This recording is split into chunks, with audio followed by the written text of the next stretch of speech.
Tonight's the program, June is Pride Month, so we take a look at the issues that still need to be addressed for Thailand to solidify its position as an LGBTQ-friendly destination.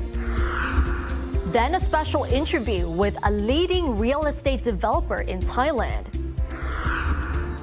And we explore the meaning of emptiness through art.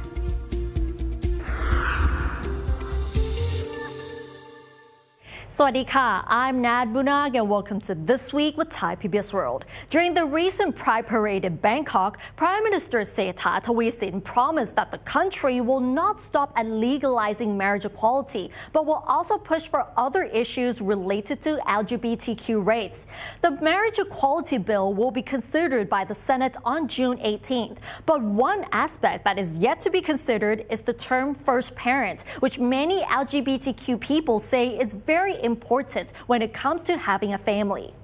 และสังคมเราจะเดินทางไปสู่สังคมที่มีความเป็นธรรมทางเพศ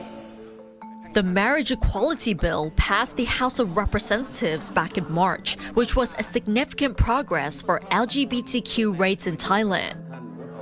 Once marriage equality is on the statute, LGBTQ couples over 18 years of age in Thailand will be allowed to engage and get married. It will also automatically recognize their rights as a spouse, including the right to adopt a child. Assuming it passes the Senate, the law would come into force 120 days after it is published in the Royal Gazette. Although it allows LGBTQ couples to get married, one particular issue that remains a debate, however, is the proposal to allow people of any gender to become a first parent, a term that was shot down in Parliament due to lack of clarity. Nayana Supapung, a core member of a committee scrutinizing the marriage equality bill, explains that the Thai law only recognizes who's a mother or a father. This is problematic for LGBTQ families when it comes to submitting documents proving their parental status, such as to schools, hospitals, or district offices. Therefore, the term first parent is significantly important for LGBTQ couples, not only because it is less gender specific, but because it ensures their parental rights like heterosexual couples. ลองนึกดูนะฮะว่าครอบครัวเพศหลากหลายถ้าเป็นหญิงชายเขาพาลูกไปโรงเรียนเขาจะต้องไปใช้เอกสารว่าคนไหนเป็นบิดาคนไหนเป็นมารดานั่นหมายความว่าเรากำลังละเมิดสิทธิของเขาต่อหน้ากฎหมายใช่ไหมถ้าจะมีการตั้งคำถามแล้วก็เมื่อมีลูกเนี่ยเขาจะไปแจ้งเกิดลูกเนี่ยเขาก็คงไม่ยินดีที่จะให้ใช้คำว่าบิดาหรือมารดากับใบเกิดของลูกเขาก็อาจจะต้องแสดงฐานะตามความเป็นจริงของเขาเพราะฉะนั้นข้อเสนอของภาคประชาชนก็คือว่าบุพการีลำดับแรกเนี่ยเป็นคำเป็นกลางทางเพศซึ่งจะสามารถใช้ได้กับทุกคนเพราะว่าคำเป็นกลางทางเพศเนี่ยมันจะเคารพทั้งหญิงและชายด้วยเพราะฉะนั้นถ้าหากว่าไม่มีคำเป็นกลางทางเพศเนี่ยแนวโน้มนะฮะที่บุคลากรที่อยู่ในหน่วยงานต่างๆเนี่ยไม่ว่าจะเป็นภาครัฐภาคเอกชนเนี่ยก็อาจจะละเมิดกลุ่มครอบครัวเพศหลากหลายโดยไม่รู้ตัวเพราะการตั้งคำถามที่พูดว่าใครเป็นพ่อใครเป็นแม่คนไหนเป็นบิดาคนไหนเป็นมารดาเนี่ยคำต่างๆเหล่านี้เนี่ยไม่มีใครพอใจเพราะฉะนั้นในทางกลับกันเนี่ยครอบครัวเพศหลากหลายเนี่ยเมื่อเขาได้รับการยอมรับสถานะสมรสแล้วเนี่ยเราก็ควรจะต้องแก้ไขไอ้หมวดความสัมพันธ์ระหว่างบิดามารดากับบุตรเนี่ยนะฮะโดยให้มีทางเลือกที่จะใช้คำเป็นกลางทางเพศMany LGBTQ couples with children still face challenges as the marriage equality bill does not recognize their rights as a parent. Anticha Sangchai, a professor and activist for gender diversity, pointed out that the existing definition of mother and father is too restrictive, and it remains a huge limitation for LGBTQ people who want to start a family. พอมาเจอความซับซ้อนบางอย่างที่กฎหมายมันไม่ครอบคลุมในที่สุดผลก็ไปตกที่ตัวเด็กนั่นแหละค่ะเพราะว่าเขาก็ไม่มีคือความเป็นครอบครัวในทางกฎหมายเขาเข้าใจว่าคือคนที่เป็นเจ้าของสเปิร์มกับคนที่เป็นเจ้าของไข่แล้วก็คลอดเด็กคนนั้นออกมาปึ้งแล้วดังนั้นถ้าเกิดว่าคนที่ดูแลเด็กคนนี้ก็จะต้องเป็นเจ้าของสเปิร์มและเจ้าของไข่ คือมันนิยามความเป็นพ่อเป็นแม่ที่แคบมากเลยค่ะ Some academics also acknowledge the necessity of including first parents in the law. Therefore, they feel that the meaning of a family or a parent should be reconsidered rather than sticking to the definition as it says in the law. จริงแล้วประเด็นนี้น่าจะเอามาพูดว่าเราเข้าใจคำว่าครอบครัวยังไงเราเข้าใจคำว่าบุพการียังไงคือการที่เราเลือกใช้คำต่างๆที่มันอาจจะมีความหมายที่ตีความได้อย่างหลากหลายเนี่ยมันก็อาจจะเป็นปัญหาด้วยเช่นเดียวกันเราต้องยอมรับว่าโลกมันดำเนินมันเคลื่อนไปข้างหน้านะครับเราจะมาย้อนว่ามันมีคำนี้อยู่หรือเปล่าในอดีตไม่ได้อย่างเดียวต้องมองว่าเราสามารถกำหนดคำสร้างคำขึ้นมาใหม่ที่มันมีความเหมาะสมสอดคล้องกับสถานการณ์ปัจจุบันรวมทั้งในอนาคตได้เช่นกันเพราะฉะนั้นพอการบอกแค่ว่ามันไม่เคยมีคำนี้มาก่อนเนี่ยผมแค่มันเป็นคำอธิบายที่มันไม่ make sense เท่าที่ควรแล้วตอนนี้ถ้าขยายไปสู่เรื่องของการคุ้มครอง LGBT นะคะดิฉันคิดว่ารัฐและสังคมเนี่ยอาจจะต้องตระหนักว่าเรื่องของรสนิยมและวิถีชีวิตในทางเพศของผู้คนเนี่ยมันหลากหลายมากนะคะรูปแบบของการอยู่ร่วมกันก็หลากหลายมากนะคะถ้าคุณไปนิยามมันไว้แคบมากเนี่ยมันก็จะกระทบต่อเรื่องของการคุ้มครองและนโยบายสาธารณะนะคะเมื่อไหร่เห็นความหลากหลายได้นะคะแล้วพยายามไม่ตีกรอบให้มันอยู่แคบๆนะคะในที่สุดแล้วสถานะแล้วก็การคุ้มครองLGBTIQ+ ในสังคมไทยก็จะปรากฏเป็นจริง Meanwhile, the Senate will scrutinize the marriage equality bill on June 18th, with some senators hoping that it will be legalized this year. The term first parents is, however, yet to be reconsidered. Nad Bunag reporting for Thai PBS World. Meanwhile, Thailand intends to bid for the hosting of World Pride 2030. At the same time, the potential for Thailand to become a favored destination for LGBTQ tourists is being noticed by World Pride organizers from other countries. However, there is still one issue of concern, which will be a fundamental obstacle to developing Thailand as a safe and friendly country for the LGBTQ community. Pride events don't only celebrate the fundamental rights for LGBTQ communities, but they also add value to the economy, especially in terms of tourism. Thailand is aiming to host World Pride 2030 and has been pushing for the country to become a favored destination for LGBTQ people from around the world. Thailand Convention and Exhibition Bureau, or TCEB, as the government bidder, sees the potential in Thailand welcoming LGBTQ visitors to the country as the market has been growing constantly. It also estimates that hosting World Pride in Bangkok could generate up to 8.9 billion baht. So with that potential, I think why don't we, raise the awareness that we are the destination for LGBTQ+, not only for enjoyment as a tourism, but we also can use in terms of conference or festival, in order to raise the awareness for society. So if we can do that kind of awareness, it can raise the country branding for Thailand, as the destination for LGBTQ friendly. So we can tap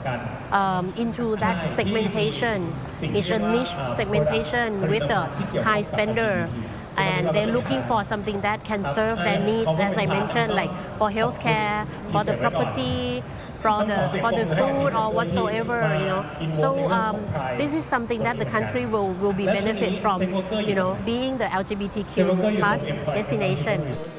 Representatives of Copenhagen and Sydney World Pride described Bangkok as a huge destination for LGBTQ people and believe in its potential to become a leader in LGBTQ tourism in the region.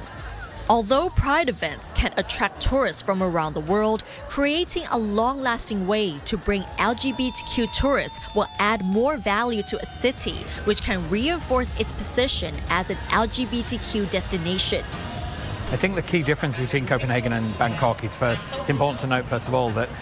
Copenhagen's a lot smaller than Bangkok. We're a tenth of the size. And so it's easy for us to put on an event that feels very inclusive because it's a lot smaller. A big city putting on World Pride, it can often feel a little bit less personal or a little bit overwhelming. I think we may have seen that with some previous World Prides when it's been in cities like London. So the most important thing is making sure that it's kind of well connected and that it feels like home and it feels welcoming and safe for the visitors. And what we've seen in Copenhagen is that although we hosted World Pride in 2021, there were some people who couldn't come in 2021, but it's had a lasting impact on bringing Pride tourists to Copenhagen to every Pride since. So even if people don't come to World Pride in 2030, you'll find more people coming to Bangkok Pride in 2031, 2032, 2033, because it will position Bangkok as an LGBTI destination. We love to see corporates and businesses giving money to our local Pride organisers, giving resources, opening their doors, really welcoming their customers. And we know that LGBTIQ people need jobs and need to contribute to the economy. They just need the chances and opportunities. So being more diverse and being more accessible to lots of different people, no matter where they're from, every walk of life, always makes sense financially and always makes sense to do the right thing in the corporate world. Although the Thai government and private sector have been creating an image for Thailand as an LGBTQ destination, the resident representative of UNDP Thailand feels that this may not be the right approach. An underlying issue which needs to be addressed is the inclusion of LGBTQ people in businesses. As he explains, LGBTQ people still face discrimination, especially when it comes to job opportunities and career advancement. UNDP studies have also shown that 87% of businesses say that a diverse and inclusive workforce would tend to make better business decisions. Most importantly, it also increases the happiness and productivity of its employees. So the message is clear. We need to diversify the workforce, and this has value not only in terms of doing the right thing, because it's the right thing to do for people's choices, but it's also a good business case. And this will bring better profits because of the better atmosphere within the company and a sentiment that my rights for who I am are respected and I am celebrated as a member of the workforce of my company. According to the Tourism Authority of Thailand, LGBTQ travelers have a market value of up to 6.64 trillion baht and have a 40% higher purchasing power than other tourists. It is also estimated that such travelers will increase to 180 million in 2030. Nad Bunag reporting for Thai PBS World. Still on the theme of Pride Month, here's another view of same-sex marriage, and it went viral for an unintended reason. The sign reads, Muslim teachings do not allow same-sex marriage. Let's find out more with Kitipat Chilsukjip. Many mosques in Bangkok hang this banner in front of the mosque, mention that the same-sex marriage is not allowed in Islam. This issue has become a source of controversy on social media between Muslims and LGBTQ community. So, what's the intention of having this banner? And what's the thought of the Islamic scholar in Thailand? As Muslim communities around the world adhere to Islamic teachings, this banner comes from the Imam Council of Thailand to remind all Muslims in Thailand to stay on the path of Islam. จุดประสงค์สำคัญของการติดป้ายนี้นะครับก็คือการทำให้สังคมมุสลิมได้ระวังตนว่าอิสลามห้ามการสมรสเพศเดียวกันคือผู้ชายแต่งงานกับผู้ชายผู้หญิงแต่งงานกับผู้หญิงเพราะเราถือว่าสิ่งเหล่านั้นเป็นสิ่งที่ผิดต่อบทบัญญัติของศาสนาอิสลามทีนี้ถ้าพี่น้องต่างศาสนิกเนี่ยเราไม่ได้เกี่ยวข้องคือเราไม่ได้ไปบอกเขานี่นะคือก็มันเป็นสิทธิของเขาเขาจะเป็นสิ่งใดลักษณะไหนเนี่ยเราทุกคนมีเกียรติมีศักดิ์ศรีแห่งความเป็นมนุษย์เราให้ความเคารพระหว่างกันหมดแต่ในมิติทางศาสนาเท่านั้นเองที่เราจะไม่สามารถที่จะปล่อยให้เรื่องนี้ผ่านไปได้และมุสลิมจะต้องมีจุดยืนที่ชัดเจนนะเพราะมันถือว่าเป็นบทบัญญัติของศาสนา After the controversy on social media, Anusan said that he doesn't mind that much as it is important to express and adhere to the position of Islamic teachings. ก็ไม่รู้สึกอะไรนะสำหรับผมนะ ถึงแม้ว่าคลิปนี้ออกไปคนจะด่าผมก็ไม่ได้สนใจอะไรเพราะผมไม่ได้ด่าใครผมพูดในลักษณะที่เป็นอิสลามิกชนส่วนศาสนาที่เขานับถือตนนับถือนี่จะนับถืออย่างไรก็นับถือไปถ้าวันหนึ่งผมเกิดเป็นนักการเมืองและผมเป็นสมาชิกสภาผู้แทนราษฎรและผมนับถือศาสนาอิสลามและให้ผมยกว่าผมสนับสนุนผมก็ต้องไม่ยกครับเพราะไม่มีสิ่งใดที่จะมาล่วงล้ำก้ำเกินในบัญญัติของพระเจ้าได้ However, a Muslim member of parliament from Pattani has voted in favor of the principles of the same-sex marriage bill. He emphasized that the context applies to the general population and does not affect Islamic marriage practices in any way. According to the Islamic scholar, the teachings of Islam center on compassion, mercy, and respect for all of Allah's creations. LGBTQ people, this group are the creatures of God, I think, in Islam. And I think that we should accept about these people. If there are some people like this, LGBTQ, in our families, the parents should respect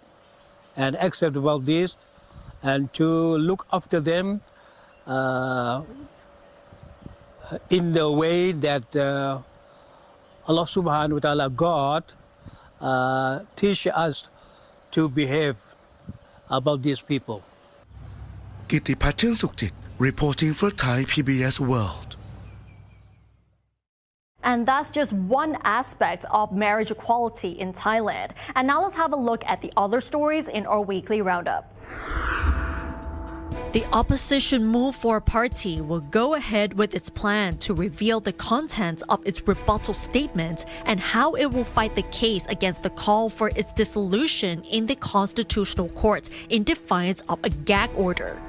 The Constitutional Court has set June 12 as the date for the hearing of the case, in which the Election Commission is demanding that the Move For Party be disbanded and its executive committee members be banned from politics for 10 years for its attempt to overthrow the constitutional monarchy through its election campaign promise to amend the lèse-majesté law.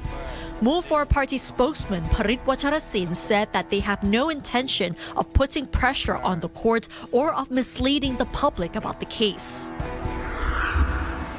High-profile fugitive Chawalit Thongduang, also known as Bang Nanot, has been flown back to Thailand from Indonesia in a Royal Thai Air Force plane accompanied by Thai police. Chawalit escaped from a hospital in Nakhon Si Thammarat in October last year while he was on trial on charges of attempting to kill a police officer. An extensive manhunt was launched, but police had failed to locate him until it was revealed last week that he had been arrested by Indonesian police in Bali after he allegedly assaulted his Indonesian girlfriend. The cabinet agreed to increase the 2024 fiscal budget for the central fund by 122 billion baht to be used to pay for the government's flagship digital wallet scheme. Over 14 million state welfare cardholders who are considered financially vulnerable will be the first to receive the handouts on September 30th this year, according to the government spokesperson. Thailand has given the green light for the latest film in the Jurassic Park franchise to use Bangkok and 3 southern national parks as filming locations. The permission is granted on the condition that their filming activities do not affect the environment, nature, or wildlife. Moving on to business, as the real estate sector is a driver of the Thai economy, a developer suggests raising the foreign ownership limit to 60% in condos to revitalize the sector's performance. Let's find out more with Frank Hanshi in this episode of The Wave. Brand new buildings and housing complexes in Bangkok have seen rapid growth as the real estate sector contributes roughly 10% to Thailand's GDP. Investment in condominiums and housing projects ensures the continued development of the industry. High interest rates and decreasing purchasing power in the domestic market have, however, put this sector at risk. Raising the foreign ownership limit could be a way out. Director and chairman of the executive committee of Ramaland, Korn Narongdej, told me that raising the limit to 60% could boost the sector quickly. The previous helps a lot with the Chinese, Indian, and of course Taiwanese. There's a lot of potential buyers from these countries. But what I like to see is that in terms of foreign quota, if they can extend it a little bit more. Right now it's 49%. It's 49%. Yeah. Because I understand it's quite a controversial issue because a lot of people, it's especially for local Thai, and asking, okay, why we want to give the lands to the foreigners. But if it's still the same policy for condo, but maybe extend it to 60%. Would you think that would be quite high, 60%, or it's okay? Because at the end, it's a condo, it's not a house anyway, because the land is still the same. As high interest rates have dampened people's enthusiasm to buy new places, the market has been affected by low purchasing power. Korn, however, found that ultra-luxury products are still experiencing steady growth. Yeah, I think in the interest rate, it's something that affects everybody in the market, especially those who considering for customer, the lending rates getting higher and higher. That's why we try to shift our target up to the ultra high net worth because they're less susceptible to the interest rate. But in terms of investment, of course, it's the banks are more conservative now with the thing that's going on. But we see a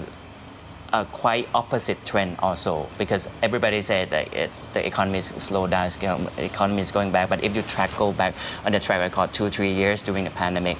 the one sector that's really enjoy all the big growth is all the luxury segment. Not just real estate, but like all the luxury goods, cars, watches. So I think there's a big growth in here, and sadly, those who have more money, they become richer and richer, and they spend more. So that's why we try to focus on the super ultra luxury. Besides land and condominium development, Korn devotes himself to helping premature children by cooperating with the Children's Hospital Foundation. More than 1 million baht has been donated to the foundation to provide care for preterm babies. We believe that when you invest with children and you give them opportunities, I think it's something that will stay with them forever rather than give them food or like clothing or anything that will go away. So we want to give them like opportunity and mostly education. I think that's something that can stay with them forever. And recently we've been working closely with Children's Hospital Foundation of Thailand, which is the only government that fund hospital that helps underprivileged children. And the reason I've been involved in this, both Ramaland and my personal family, is that my wife has been going to help with this foundation, and she become an angel ambassador for this. And what we like about this is that this foundation, they help focus on helping premature babies. Frank Kanchi reporting for Thai PBS World. And now in this episode of Walk-A-Tif, Deep Kitipat samples the beauty of emptiness at an art exhibition called The Landscape of Emptiness.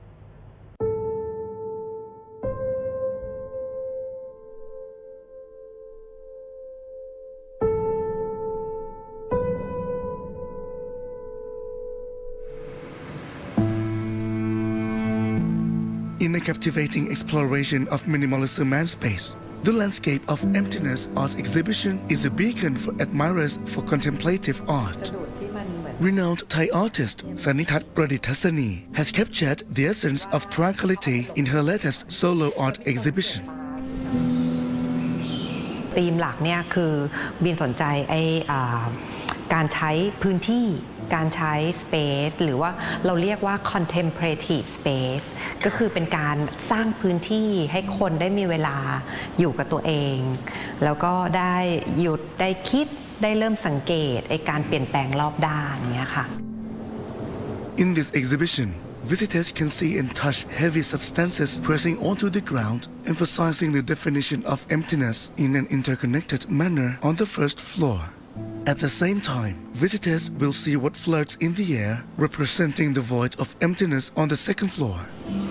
Sanithat presents ordinary moments that pass from the rising of the sun until the sky becomes utterly dark. เราพยายามที่จะพาคนไปให้สัมผัสประสบการณ์ของสภาวะความว่างนะคะแล้วห้องสำคัญเลยเนี่ยจริงๆคือห้องโถงตรงกลางที่มันเป็นห้องยาวโล่งแล้วก็จริงๆมีแค่แสงที่เราแบบเฟรมละอองฝุ่นที่มันมีอยู่แล้วเนี่ยแหละก็คือมันพูดถึงมันชื่องาน Stardust All VR ก็คือมันพูดถึงเราเองเนี่ยแหละจริงๆเราก็คือ Stardust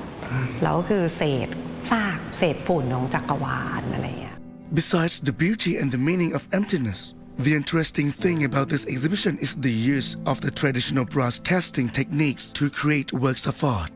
อันนี้เป็นเทคนิคการหลอมทองเหลืองแบบโบราณนะคะเรียกว่าการแทนที่ด้วยขี้ผึ้งแต่อันนี้เราทำแปลกกับเขานิดนึงเราไม่ได้ใช้ขี้ผึ้งเราใช้ตัววัตถุจริงๆแล้วก็หลอมคือปกติเทคนิคอันนี้มาเราไปเรียนที่บ้านป่าอ่าวที่จังหวัดอุบลราชธานีเป็นวิธีหล่อแบบโบราณนะคะก็คือ ancient lost wax casting ก็คือเตาเผานี่อยู่บนดินหมดทำในทุ่งนาแล้วก็ไอตัวทองเหลืองเนี่ยไม่ใช่ทองเหลืองรูปพรรณส่วนใหญ่เป็นการเล่นแร่แปรธาตุใช้วัสดุที่มันเคยใช้มาแล้วเช่นปลอกกระสุนบางทีก็ระฆังเก่าเขียดตาปาดอันนี้เราก็เหมือนเป็นการหลอมสิ่งที่มันไม่ decaying อ่ะคือจริงๆเขาแห้งไปแล้วแล้วก็เขาก็ถูกหลอมแทนขี้ผึ้งเนี่ยจนเกิดพื้นที่ว่างแล้วก็ไอ้ตัวทองเหลืองเนี่ยมันก็เข้าไปแทนที่มันเป็นการเหมือนโชว์โมเมนต์ของการสลายอะ In addition to her artistic skills, she also uses her sense design skills to accompany her artworks in each room. จริงๆอย่างห้องตอนเช้าจริงๆอะเวลาออกแบบกลิ่นก็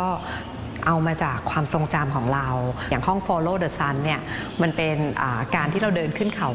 ตอนเช้ามันจะแบบเหมือนได้กลิ่นเขียวๆแต่ไปถึงยอดนึงเนี่ยเฮ้ยมันมีดอกไม้ป่ามันบานมันจะมีกลิ่นที่มันหวานนิดนึงตอนที่มันเหมือนมันเป็น Morning Sun อะไรเงี้ยค่ะเราก็เลยดึงอันเนี้ยแล้วก็เอามาปรุงผสมอะไรเงี้ยค่ะจากอินเกเดียนก็จะเป็นแบบดอกไม้ป่าก็มีออกซิแมนทัสอะไรเงี้ยค่ะแล้วก็มีแบบพวกไพรที่มันเป็นกลิ่นดินเราไม่อยากทำกลิ่นที่มันเป็นน้ำหอมแต่ว่ามันพูดถึงบรรยากาศพูดถึงความทรงจำในการอยู่ในธรรมชาติอะไรเงี้ยค่ะแล้วมันก็ประกอบกับเสียงที่เราไปเรคคอร์ดมาด้วยอะไรเงี้ยค่ะ กิตติพัฒน์ เชื่อสุขจิต reporting for Thai PBS World.